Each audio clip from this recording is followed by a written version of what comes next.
E aí, galera, beleza? Hoje estaremos continuando a nossa fisiologia humana, falando de sentidos somáticos e os sentidos especiais. Beleza? Fica ligado aí que a gente já volta.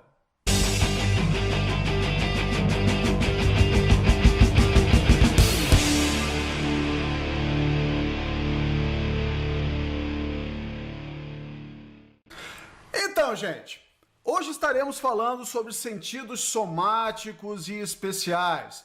O que seriam esses sentidos somáticos e especiais?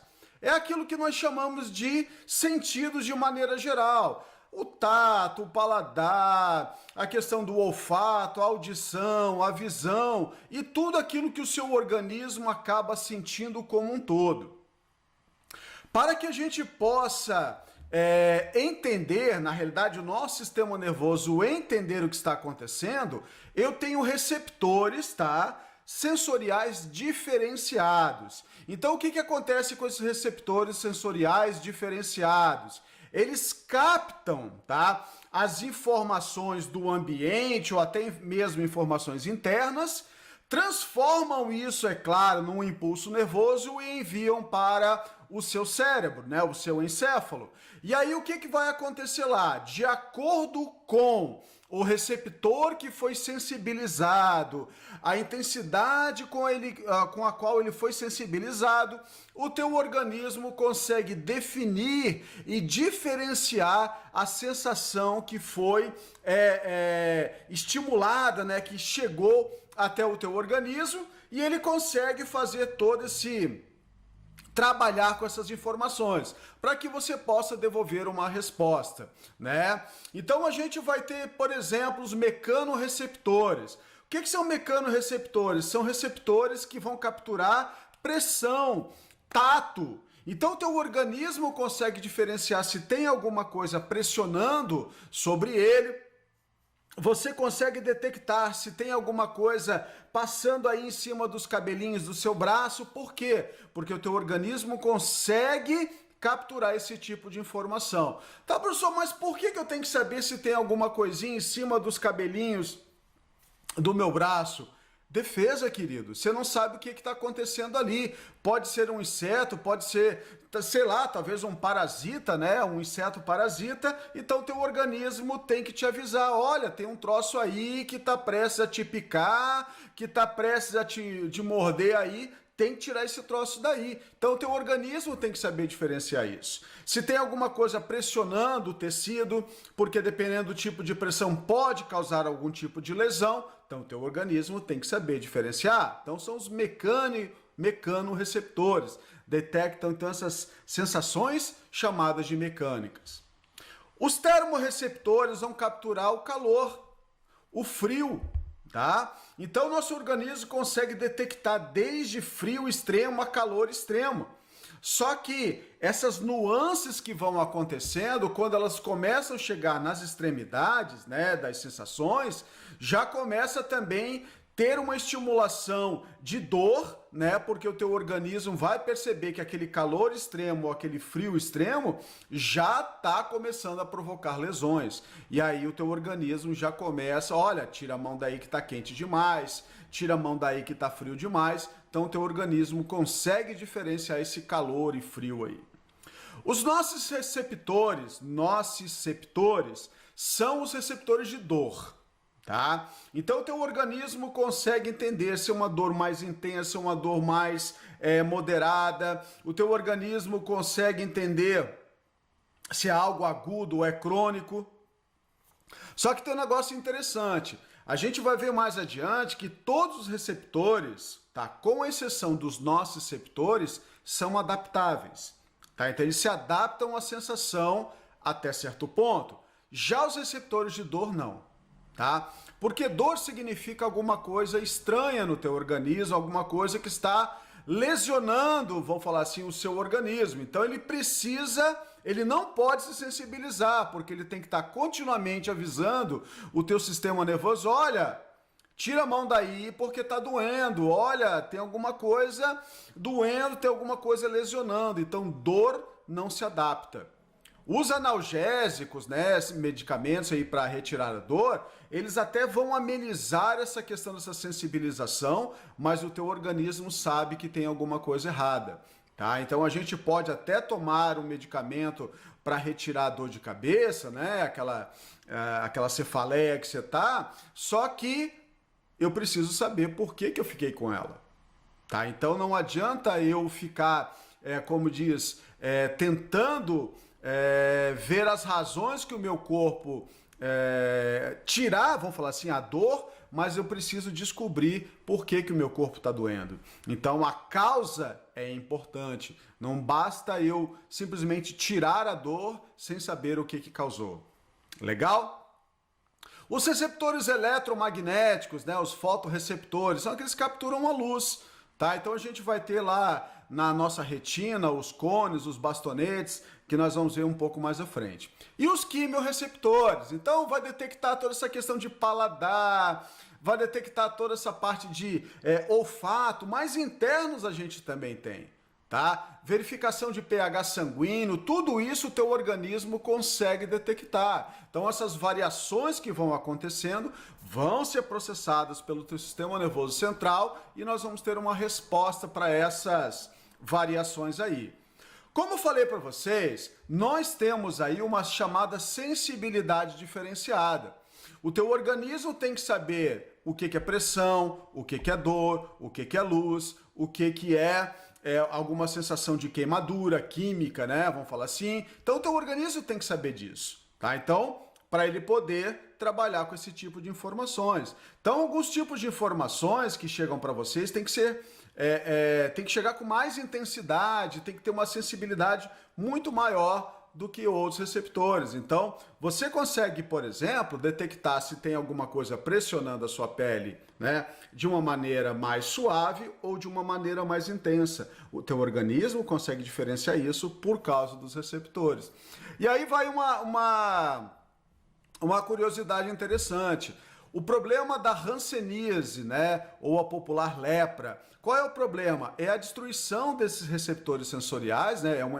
A lepra é uma infecção bacteriana que acaba por atuar em cima desses tecidos periféricos, destruindo esses receptores. Então, o teu organismo perde essa percepção de dor, perde essa percepção aí de queimando ou não, o que é extremamente prejudicial aí para, vamos falar assim, para a sobrevivência do indivíduo que está com a doença. Outra coisa interessante é a adaptação aos receptores, tá? O teu organismo, ele te avisa de algum problema, de alguma informação, mas ele também não pode ficar toda hora ligado naquela informação. Então, por exemplo, você colocou lá uma blusa quentinha, você teve aquela sensação de, bah, que roupinha gostosa. Só que você chegou essa informação ao teu cérebro e você processou, só que daqui a meia hora você não pode estar ainda pensando, bah, que roupinha gostosa. Daqui a uma hora, ai, que roupinha gostosa. Ou, muitas vezes, a questão de um cheiro, né, de um perfume, ah, que perfume gostoso. Daqui a 10 minutos, parece até que o perfume desapareceu. Mas é que teu organismo já não está mais processando aquela informação porque, tá, legal, já processou.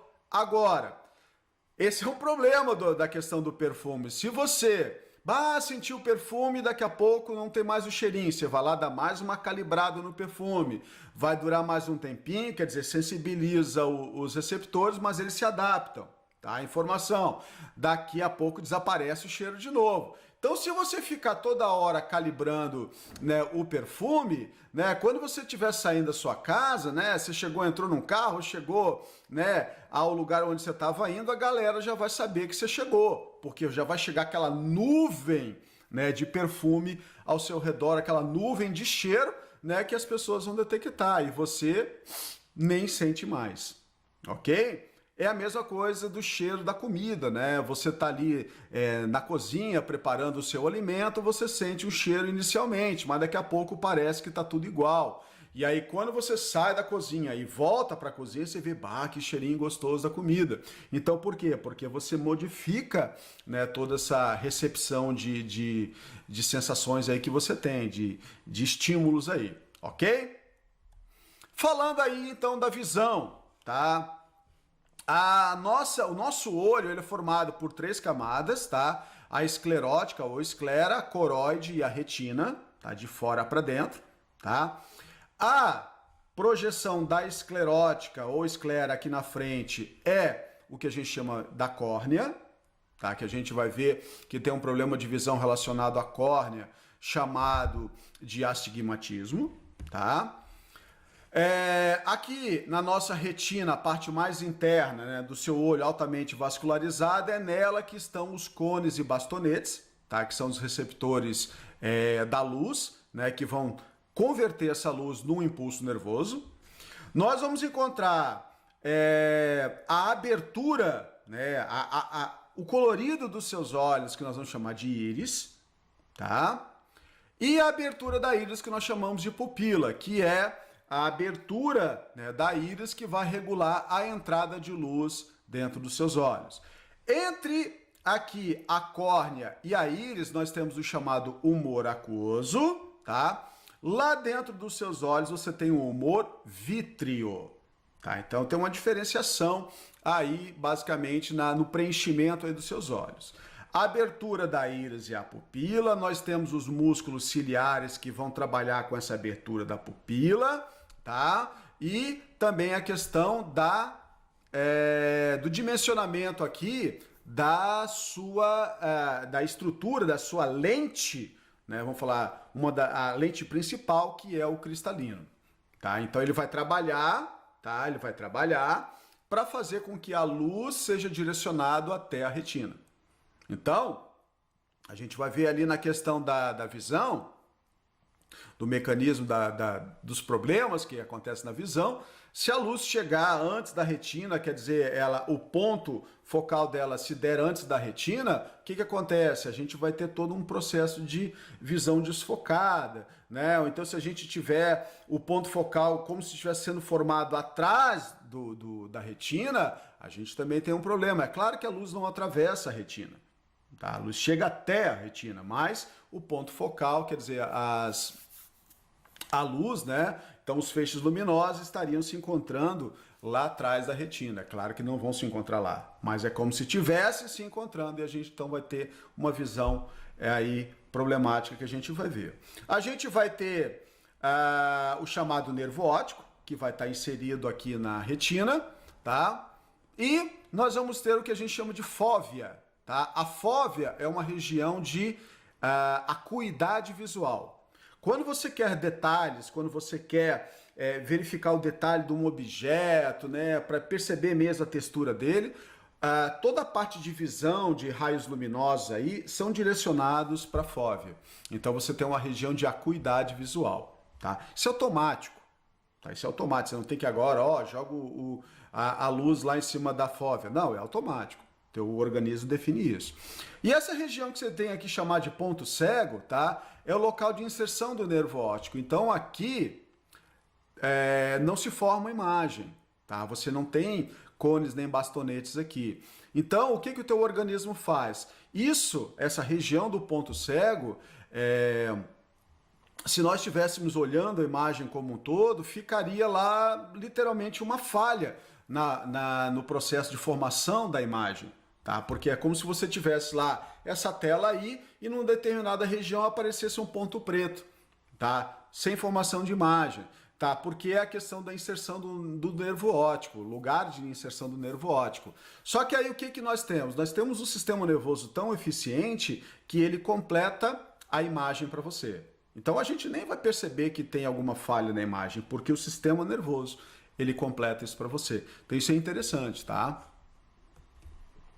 Vamos ver algumas coisinhas a mais. Então tá aqui os dois fotorreceptores, tá? O bastonete e o cone, tá?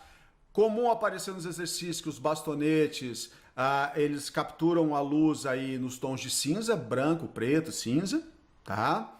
E os cones, tá? Já o macetinho cone substitui o N por R, cones são as cores. Então a gente tem aí o nosso padrão de visão, tá? É o padrão RGB, Red, Green, Blue, que são os 3 cones que nós vamos encontrar. Então, o vermelho, o verde e o azul. Cada um capturando a luz num determinado comprimento de onda aí, tá? Dentro do espectro luminoso aí. Então, os bastonetes, eles geralmente são adaptados a baixa luminosidade, tá? Já para você ver cores, você precisa de uma luminosidade mais elevada. Então é um negócio interessante. Se você está vendo cores, tá? Agora, porque os seus cones estão bem ativos. Agora, numa noite, tá? Por exemplo, apagou a luz, né? Você tem aquele esquema de adaptação ao escuro, você pode perceber, depois de um certo tempo você está enxergando, tá? Algumas coisas aí, né? Por causa da escuridão ali, né? A gente tem a adaptação dos bastonetes, mas você não enxerga nada colorido, você enxerga tudo em tons de preto e branco, né? Acinzentados aí. É esse funcionamento dos bastonetes aí. Então, olha só que massa, tá? Você tem a junção das três cores aí, ó, e você vai ter aí os milhões de cores que o teu organismo consegue definir. Então, tudo vai depender da intensidade que o Red, Green, Blue estão capturando aí essas informações, né, que você está enxergando, para, na conexão como um todo, o conjunto, você ter a cor aí. É tipo uma impressora, né? A impressora usa lá, a jato de tinta usa o padrão Sync, né? Você tem ciano, magenta e o yellow, que é o amarelo. Então, são também cores que o conjunto delas vão formar os diversos padrões de cores que a gente tem aí.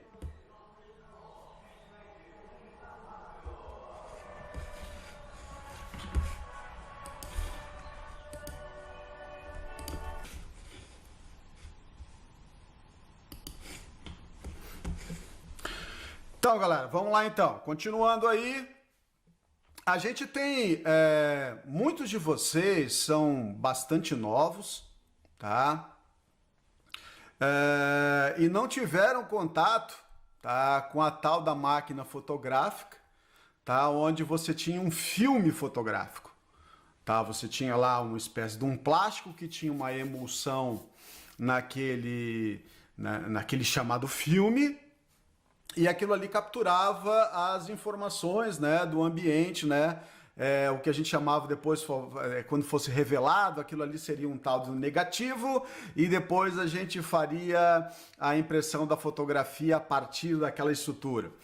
Então, era bastante interessante, né? Porque era um troço que geralmente era caro, né? Não é como hoje que você faz 2, 3, 4, 5 fotos da mesma imagem. Então a gente tinha que selecionar bem a imagem que a gente queria bater a foto, porque era caro depois, você tinha que revelar, então era uma fortuna. Então a gente às vezes com 2, 3 colegas, ó, você bate foto disso, eu bato foto daquilo, depois a gente trocava o tal do negativo e cada um fazia as fotos que você queria. Então, é muito comum eles fazerem essa comparação dessa máquina fotográfica antiga, né, com o seu filme, com a nossa visão. Tá? Então, aqui algumas coisas eu quero mostrar para você nessa tela, tá? Então, a abertura da sua pupila, né, da sua íris, que é a pupila, é o equivalente aqui à abertura da máquina fotográfica, da lente, tá? Onde essa lente estaria aberta, né, abriria a lente, né, para a luz entrar e sensibilizar o filme. Nós temos o mesmo esquema, tá? Então a gente tem a abertura da íris, que é a pupila, que vai permitir a entrada da luz para chegar até a retina, para sensibilizar a retina. No caso da máquina fotográfica, vai sensibilizar o filme fotográfico. Então é comum aparecer nas questões a comparação. A íris, a abertura da íris é lá a abertura da lente, né? A lente fotográfica. O filme fotográfico é equivalente à nossa retina. E aí uma das coisas interessantes, você vai perceber que a imagem ela se forma invertida. Por quê? Por causa de um princípio da luz. Tá? A luz em meio transparente ela se propaga em linha reta. Então se você pensar na questão do objeto e a gente traçar as linhas imaginárias aqui da luz, então o que vai acontecer? A gente vai ter a ponta do lápis, olha só, ela vai se propagar em linha reta, certo? Então ela vai chegar aqui embaixo, olha aqui, ó. Então a ponta do lápis está invertida, da mesma parte que a região da borrachinha está lá em cima, ó, inverteu a imagem. Então isso é um princípio da física que vale para tudo. Tá? Vale para a máquina fotográfica e vale para o seu cérebro. Então, o teu cérebro, a imagem que chega para ele lá é invertida, tá? Mas nós temos aí o nosso chip natural que faz com que a gente consiga entender, que a gente consiga ver tudo na posição normal, mas lá para ele a imagem chegou invertida, tá? Então, professor, mas e os celulares hoje? A gente tem aí, colocamos lá, batemos a foto e a gente já está vendo ela na posição normal, mas é claro, você tem um chip ali que transforma toda a imagem para você e você verifica ela de maneira normal. Então, mas o processamento da luz, né, entrando ali através da câmera no seu celular é o mesmo, só que a imagem é invertida por causa do chip ali do seu celular, da sua máquina fotográfica. Então a gente consegue verificar isso, mas a ideia é a mesma, tá? Capturar a informação, sensibilizar, né, uma estrutura, e essa estrutura, no caso, para a gente, seria a retina. Então a nossa imagem, ela é formada de maneira invertida, mas o nosso cérebro entende que isso é a posição correta para ele. Legal? Aqui você vê uma questão de adaptação ao claro e ao escuro. Isso é importante. Quando nós falamos em vitaminas, a gente geralmente fala na vitamina A, e a carência da vitamina A leva ao que a gente chama de cegueira noturna. O que é cegueira noturna? Cegueira noturna é a falta de sensibilização do bastonete. Tá? Então os bastonetes, eles funcionam com baixa luminosidade. Só que para isso você tem lá uma substância chamada de rodopsina, que é derivada da vitamina A, que vai trabalhar nesse processo de sensibilização do bastonete. Então percebe, quando acaba a luz, ficou aquele escurão total, no minuto zero você tem aqui, ó, a sensibilidade da retina relacionada aos bastonetes é zero, tá? Só que apagou a luz, os bastonetes são ativados, então, por causa da vitamina A, e aí você começa, olha aqui, ó, passado alguns minutos, ó, você tem uma maior sensibilidade da retina na parte dos bastonetes. E aí você vai aumentando, aumentando, aumentando, até que você chega aí numa sensibilidade bastante grande, passado 1 hora aí no escuro, tá? Só que acendeu a luz, percebe, a sensibilidade cai de novo, tá? Dos bastonetes. Então, para um indivíduo que tem a carência dessa vitamina A, esse processo de adaptação ao escuro não acontece. Por isso que é chamado de cegueira noturna. Tá? Então, ele não tem esse mecanismo de adaptação. Mas, pelo fato de ser uma avitaminose, teoricamente, suprindo a falta de vitamina A que ele está tendo, né, os receptores, né, bastonetes voltariam a funcionar, caso ele restabelecesse essa dieta novamente com vitamina A, ok? Nós temos aí alguns problemas de visão, né, que tudo vai depender da forma do globo ocular, vai depender da forma das lentes, tá? Muita coisa você vê dentro da física, então eu vou citar algumas coisinhas aqui que nos interessa dentro da biologia, tá? Primeira doença é chamada miopia, né? Primeira distúrbio de visão, miopia. Então a miopia, o indivíduo, ele tem um globo ocular um pouco mais alongado, tá?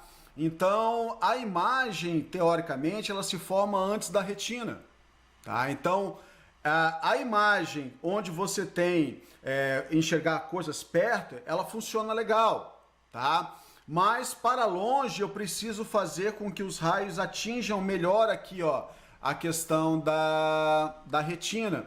Então, como os raios não atingem a retina, eu preciso usar um tipo de lente que joga os raios para trás, tá? Então é a lente chamada de divergente. E aí tem um macetezinho tosquinho, né, que eu gosto sempre de trabalhar, é que o míope não consegue enxergar as pessoas que estão longe, tá? As pessoas que estão lá longe. Então o que ele faz para enxergar essas pessoas que estão lá longe? Ele usa lente divergente.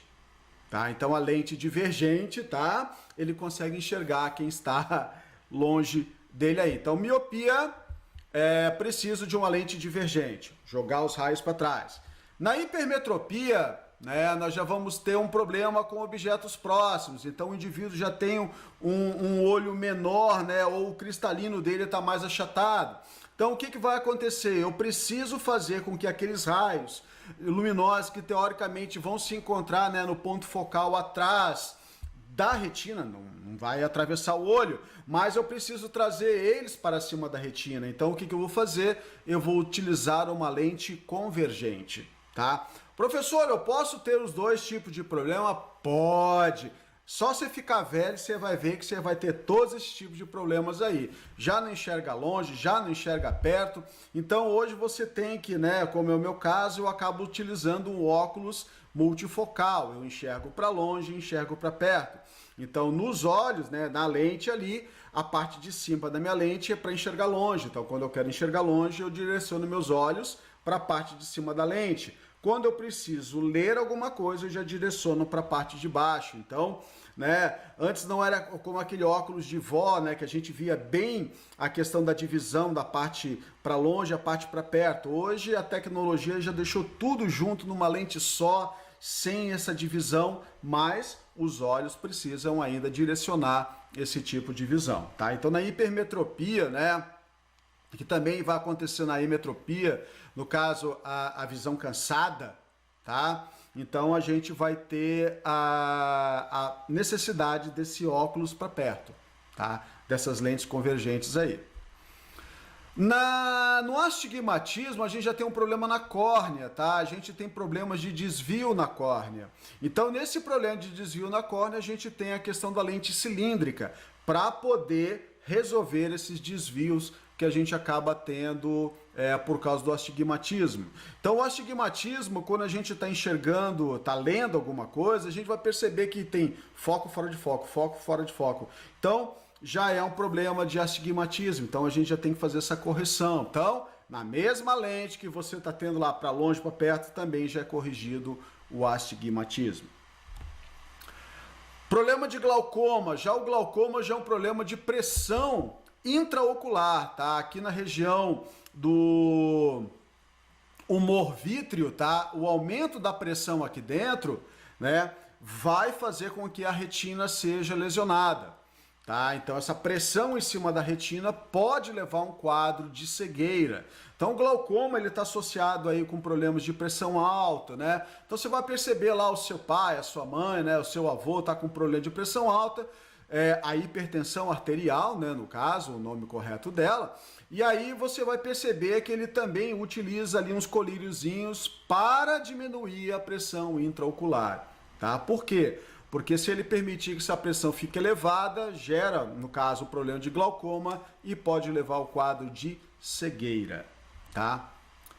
O daltonismo já é uma doença de caráter genético, né? Onde o indivíduo vai ter problema nos cones, ou no vermelho, ou no azul, ou no verde. Então, dependendo do cone que acontecer, o problema ali dele de caráter genético, né? O indivíduo vai ter o problema na detecção de um certo tipo de cor, tá? De uma certa, ou é o vermelho, o azul, ou o verde. Então, como a gente sabe que a cor que a gente enxerga é o conjunto, né? A mistura, basicamente, desses três tipos de cores ali, então o indivíduo vai ter dificuldade. Então, dependendo do tipo de daltonismo, o indivíduo não vai estar enxergando aqui o número 74 ou o número 42, tá? É uma doença, né, vinculada ao cromossomo X, tá? Então, uma doença é uma herança ligada ao sexo, que nós vamos falar em outro momento. E uma última doença que a gente vai ter aqui para trabalhar é a questão da catarata. A catarata já é um problema de opacidade, a gente vai ter depósito de substâncias sobre o cristalino, né? E esse cristalino não vai ficar cristalino, ele vai ficar opaco. Então, aqui você vê um indivíduo com uma visão normal, né? Toda a parte do cristalino ali tranquilinho, e agora aqui o cristalino que começa a ficar opaco. Então, quer dizer, nós temos um problema que vai levar ao quadro de cegueira. Hoje já tem cirurgias, raspagens, já tem vários tipos de mecanismos para reduzir esse processo aí e às vezes tratar, né, a própria catarata aí. Falar um pouquinho do sistema, né, auditivo aí. Toda a parte de ouvido como um todo, né? Hoje a gente chama tudo de orelha, né? Mas a gente tem duas coisas para ser detectada pelo sistema como um todo: a audição, tá? E a questão do equilíbrio, tá? Quando nós falamos do ouvir, tá? Nós vamos ter que chegar no que a gente chama lá do tal do caracol, como o povo chama, que é a cóclea, tá? Quando você falar de equilíbrio, nós vamos ter que chegar lá nos canais chamados semicirculares, né, que vão formar o que a gente chama lá do labirinto, tá? Então, são duas situações diferentes. Então, vamos falar primeiro da audição. A audição vai depender, né, lembrando que a visão é uma onda eletromagnética, então ela não precisa de um meio para se propagar, tá? Por isso que se propaga no vácuo, aquela história toda que você vê dentro da física. Já o som é uma onda mecânica, ele precisa de um meio para propagação, tá? Então, esse ar, né, esse som que está chegando até você, se propagando através do ar, né, ele vai ser utilizado, vai ser capturado ali pelas suas orebas aí, né, as orelhas aí, e vai direcionar esse som aqui para dentro, ó, tá? Então, aqui para dentro do canal auditivo. Chegando ali no finalzinho do canal auditivo, a gente vai ter uma membraninha chamada de tímpano, e esse tímpano, olhando aqui num detalhe maior, ó, está associado a 3 micro-ossinhos, tá? Chamado de martelo, bigorna e estribo. E esse estribo, o que que ele vai fazer? Ele vai bater numa estrutura aqui chamada de cóclea, tá? Vai bater aqui nessa estrutura aqui. E ali dentro existe um líquido, tá? Circulante ali dentro, tá? Ali, que está associado às fibras, aos receptores sensoriais ali, né? Neurônios, tá? Receptores de neurônios ali. Então, o que que acontece? Quando esse estribo bate aqui, ele balança esse líquidozinho, e esse líquidozinho balança as estruturas sensoriais, tá? Os cílios ali dentro presente na cóclea. Esse movimentar será convertido num impulso nervoso que chegará até o teu sistema nervoso central através de nervos, né, o nervo auditivo aí, né, o nervo coclear aqui que a gente fala.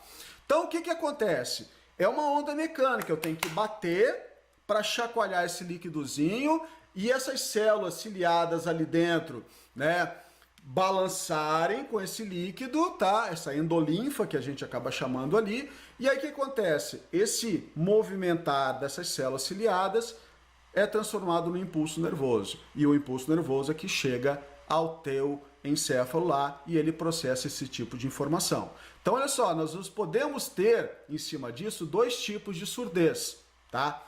Bem simples, tá? Bem simples que eu estou explicando aqui. Uma surdez mecânica, que é a que vai acabar envolvendo aqui essa parte de ossinhos do tímpano aqui como um todo, que aí dá para ser auxiliado pelo aparelho auditivo, porque ele vai amplificar essas ondas que vão chegar aqui para bater, tá? Então a gente fala que é uma surdez de condução, tá? Uma surdez de condução.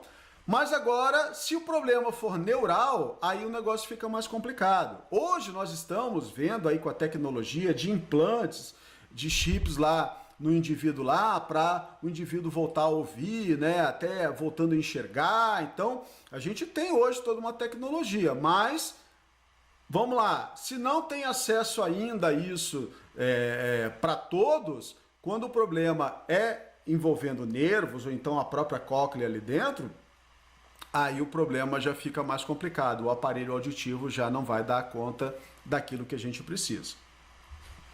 O equilíbrio é outra função aqui do sistema auditivo. Então, agora a gente tem aqui atrás, se você perceber, ó, os canais semicirculares, eles vão fazer o eixo XYZ, tá? XYZ.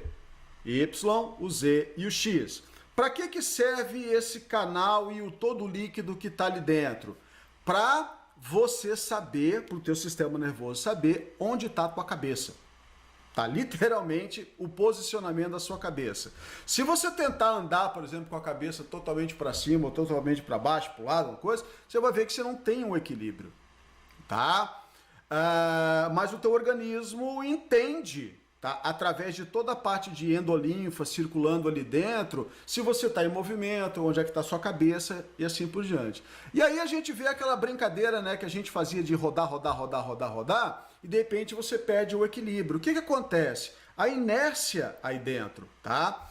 Esse líquido circulante está rodando juntamente com você, só que se de repente você dá aquele parão, o líquido ainda permanece em movimento. Então, para o teu cérebro, você ainda está em movimento, então você acaba perdendo o equilíbrio, tá?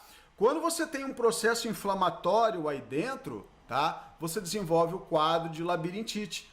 Tá? Então, a labirintite é um processo inflamatório que acontece aí dentro. Então, o teu organismo percebe essa questão do equilíbrio, tá? Então, as pessoas ficam enjoadas, vomitam, passam mal mesmo aí com a questão desse processo chamado de labirintite. Então, veja, toda a parte auditiva, o sistema auditivo, trabalha com duas funções, audição e equilíbrio. A audição vai envolver, então, tímpano, os ossinhos e a cóclea, e o equilíbrio vai envolver os canais semicirculares, tá?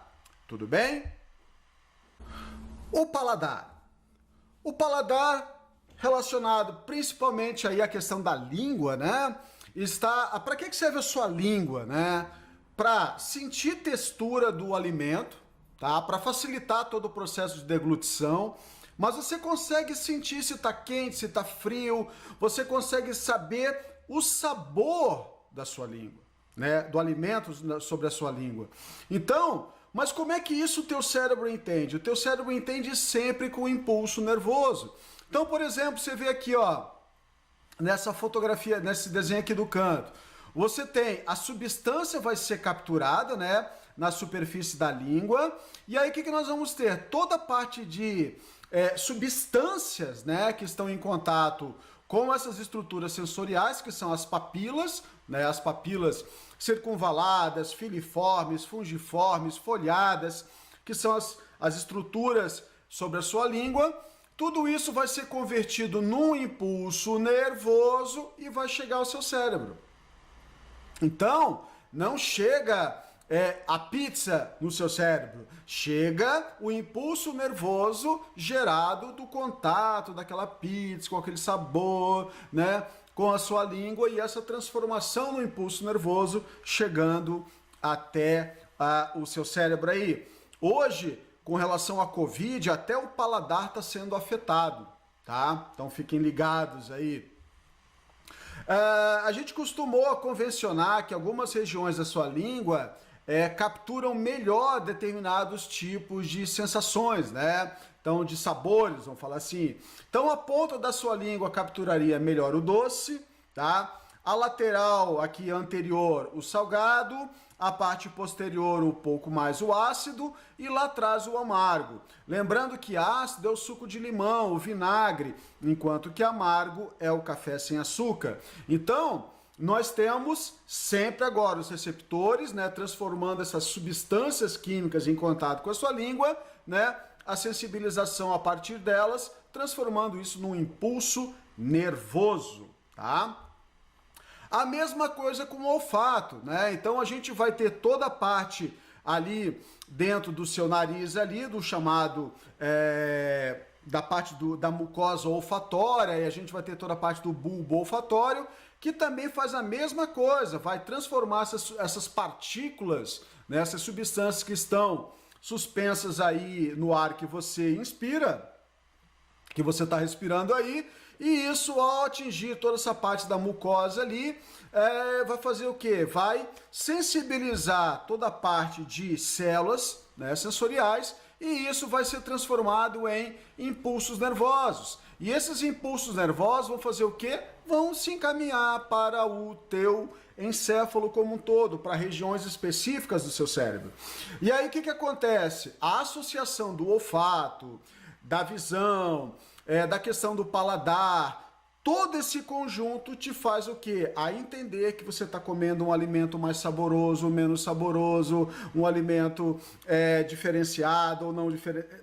Cara, é muito legal, tá? É muito legal. E aí você percebe, por exemplo, que quando você está gripado, né, resfriado, tá? O que acontece? Toda essa parte de mucosa, ou até mesmo num quadro de rinite, onde toda essa parte interna do seu nariz está afetado por causa do processo que está acontecendo, você pode perceber que você já não capta mais o cheiro direito, né? Você vai almoçar com o nariz entupido, você vai perceber, pô, mas esse alimento não está com sabor legal, não está com sabor de sempre, mas é claro, você está aí com grande parte do teu sistema sensorial avariado. Então, quer dizer, não vai servir para você capturar o verdadeiro, né, sabor daquele alimento, porque é o conjunto da obra que interessa. E finalmente as sensações, né, que você vai ter aí pelo seu corpo como um todo, a questão de tato, de pressão, tudo isso, gente, é muito legal, tá? Porque você tem aí por centímetro quadrado de pele milhares de receptores, tá? Então você vai ter receptores para dor, receptores para tato, para pressão, pressão leve, pressão mais pesada, a questão de calor, de frio, tudo isso, sensações que vão ser diferenciadas de acordo com a estimulação que acontece nesses receptores aí, basicamente na sua pele. Então, tudo vai depender daquilo que foi sensibilizado, aquilo que foi transformado em impulso nervoso e o teu cérebro processar. Quando ele processa, então ele vai devolver então as informações, né, de acordo com aquela estimulação que o organismo sofreu. Beleza, gente? Então essa aula nós encerramos aqui falando então sobre essa parte de sensações, né, os sentidos aí do nosso organismo. Bacana? Até a próxima aula, gente.